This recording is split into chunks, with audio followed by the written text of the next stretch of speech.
All right, we are live, everybody. Happy Saturday. I got one question for you. Are you familiar with the Norman Bates case? And tonight we are going to talk about this franchise for a little bit here. I got the movies. We're also going to include the remake, which was terrible, with Vince Vaughn and Anne Heche and Julian Moore. So, matter of fact, as a matter of fact, let's talk about the remake really quick here for this instance here. I believe it came out in 1998. I believe. Had to close my eyes there to keep one eye open, just trying to think really hard what year that came out.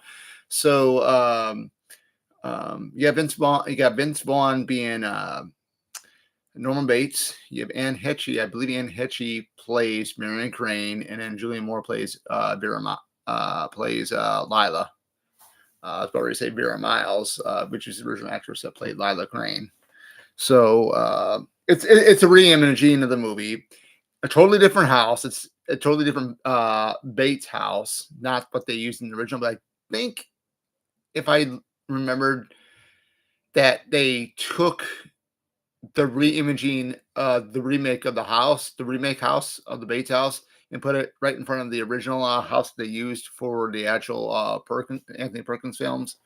So it mimics the first film from 1960,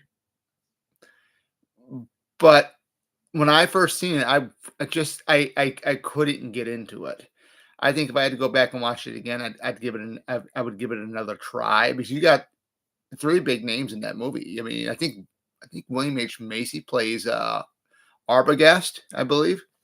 But I mean, you got William H. Macy. I believe he's in it. I know for sure it's Julian Moore, and of course Anne Heche, and then Vince Vaughn are in it. So, but Vince Vaughn as Norman Bates in the remake, definitely he just didn't fit the role well enough. Turn that down just a little bit. Oh, there we go. That's a lot better, guys. Maybe, yeah, it's a lot better. Yeah, for some reason, Vince Vaughn did not fit the role of Norman Bates really well. I mean, you can't replace Anthony Perkins. I mean, there's nobody out there that's going to be able to. Just like with Robert Englund as Freddy Krueger. I mean, Jackie Earle Haley tried, but wasn't a huge success. But yeah, I mean, it's just it's crazy thinking about it. Was it really that bad? From what I remember, the Psycho remake, was it really that bad? You know, I've seen worse remakes, but I mean, I don't think this was the worst one. And actually, guys, this is actually, I think, the start of the slasher remakes, because you didn't get another slasher remake until we got to, I believe, Texas Chainsaw 2003. But yeah, it's pretty epic on how things get, because some remakes are spot on with the original and others are not. So this one was 100% spot on, pretty much from what I remember, because I haven't seen it in years. In years. I had to do it again. You got to get a little funny. You got to get a little funny in these live streams. You got to have some sort. You get to have some sort of humor. Okay. As long as it's good, clean, fun, which I love. Scott on Tape is just doing a video. That's what notification came on my phone. I'll have to check his video out maybe sometime later tonight or something, because I'm doing another live stream right after this at around maybe 9 o'clock, I had said. But the Psycho remake, I just wanted to get that one out of the way, because it wasn't that great of a film.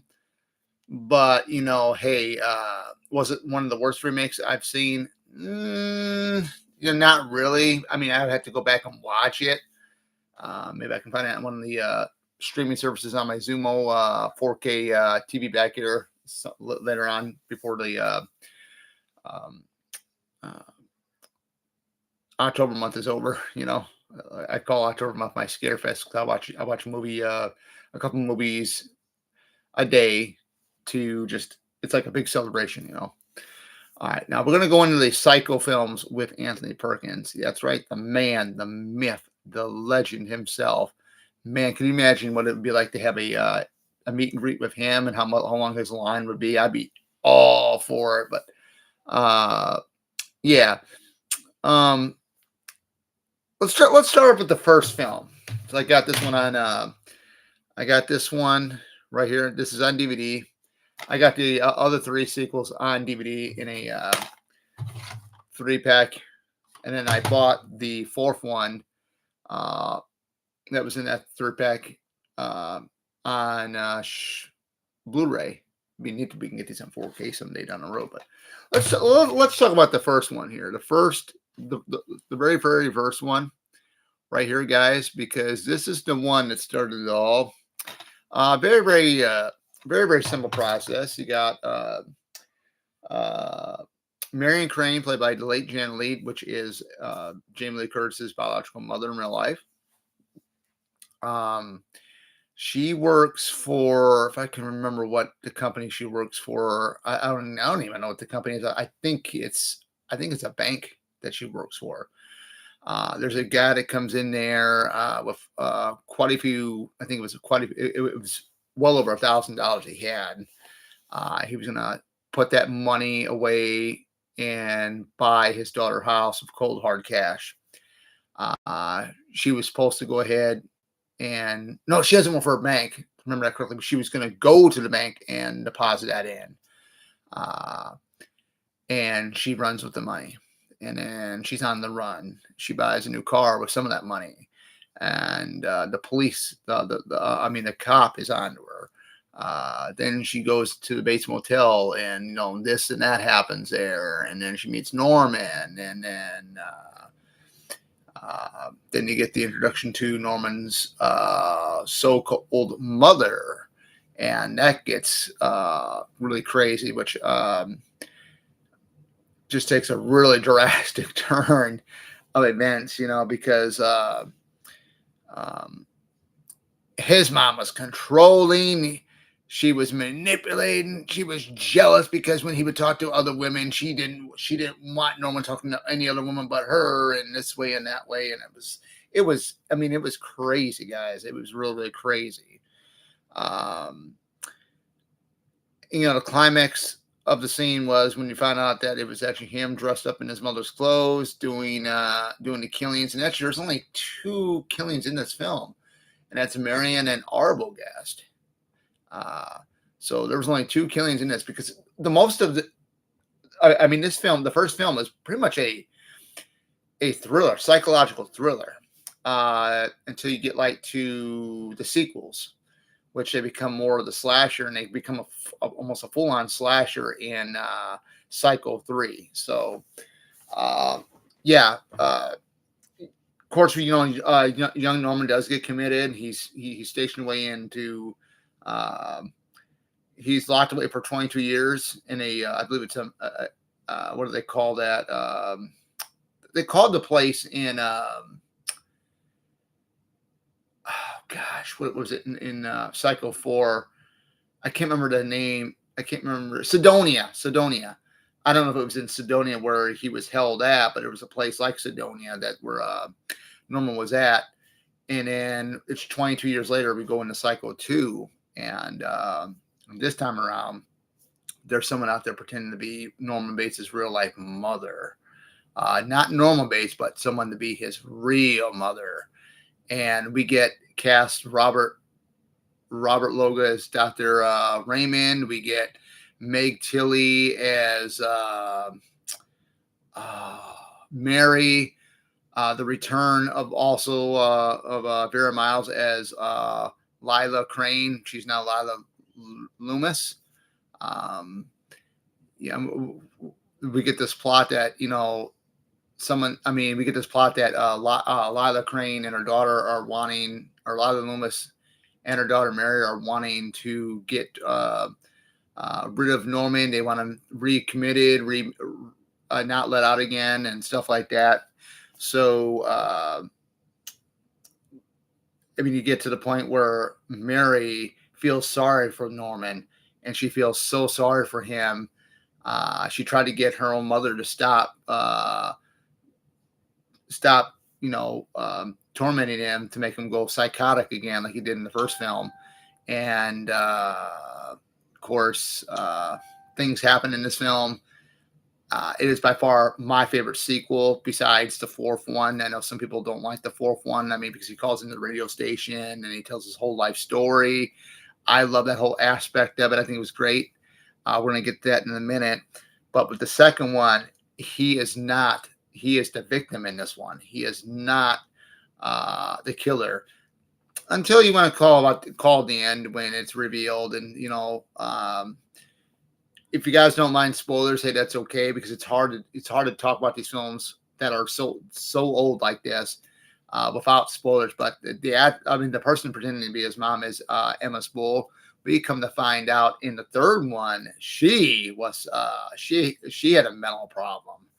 And I'm like, wow, man, this is a real interesting turn of events, So, at the events of the second film, when Mary dresses up as Norma, she tries to convince Norman that she is his mother.